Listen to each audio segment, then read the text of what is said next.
The sun dipped below the horizon, painting the sky in hues of crimson and violet, as Rachel made her way home from the local library.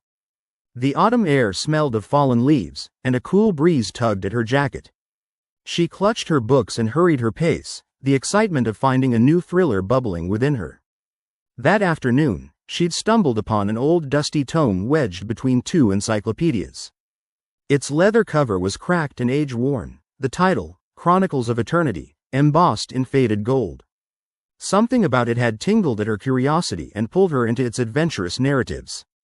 Little did she know that the book was a door to an entirely different tale, one she would soon find herself unable to escape. After a fulfilling dinner, Rachel settled on her bed, her room dimly lit with the glow of a single bedside lamp. With a steaming mug of tea beside her, she opened the tome to its first chapter. Words flowed effortlessly, and the story of a cursed town that experienced the same day over and over again began to weave itself around her mind, consuming her thoughts. Suddenly, something strange occurred. The clock on her wall struck midnight, and with it, her room began to spin. The walls blurred and twisted, the words in the book wavered, and Hannah could hardly comprehend what was happening. Panic clawed at her throat, but before she could react, she felt something snap. She awoke with a start, groggy and disoriented. It was morning again, and sunlight streamed through her window. She glanced at the clock, and her heart sank. It was precisely the same time as when she had fallen asleep. Shrugging it off as a bizarre dream, Rachel proceeded to her morning routine. The events of the day unfolded just as they had the day prior: school, lunch with friends, and an after-school study session. That night, restless and confused, Rachel picked up the book again. Each page she turned seemed to throb with anticipation, urging her to read more. But as she reached the chapter about the time loop the cursed town endured, her sense of dread deepened. Midnight struck, and against all reason, Rachel was thrust into the vortex once more. When she opened her eyes, it was morning again. The ground was shaking under her feet. Whenever she woke up, the day repeated itself in a more chaotic manner. Every time the clock struck 12, the world around her grew darker, and horrors lurked just outside her vision. Shadows whispered, roads twisted at impossible angles, and eerie laughter echoed in the distance. Desperation gripped her. Every repetition brought her closer to the brink of madness. She became attuned to the quirks of the day, the screams emanating from the woods, the gnarled trees bending unnaturally, the fearful gazes cast by townspeople as they watched her, as if knowing her fate. They were specters from the night, silently warning her without uttering a word. In the darkness, Rachel realized she might be the only one trapped in this cycle. Each time she tried to escape the town, invisible barriers thrummed against her.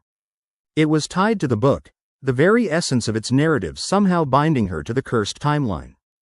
Each day became a fight against the inevitable, each hour ticked down her sanity, and every night was a descent into terror. As the days slipped through her fingers like sand, Rachel resolved to confront the source.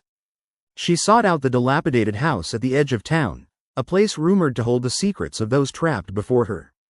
As she ascended its creaking staircase, the air thickened with an unsettling presence.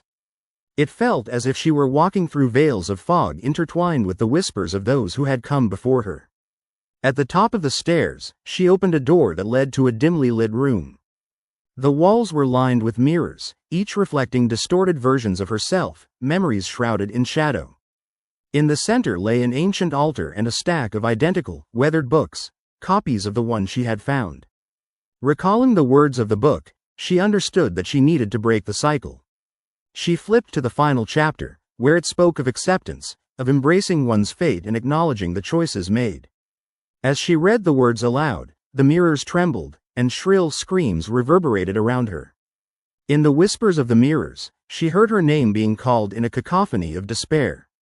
With the final words said, a crack echoed through the room, blinding light spilling out of the mirrors as images of herself laughed and cried all around her. The world shattered, and she found herself engulfed in blinding brilliance. Then, silence. Rachel sat up in her own bed, heart racing. The clock blinked 7 a.m. She leapt up and looked in the mirror. A wave of cautious relief washed over her.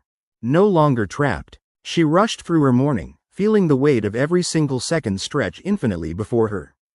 But as she walked to the library, she couldn't shake off the feeling that something was still lingering. With a shiver, she opened the front door of the library, and her breath caught in her throat. There it stood, on the shelf, a new book, waiting patiently. Chronicles of Neverending.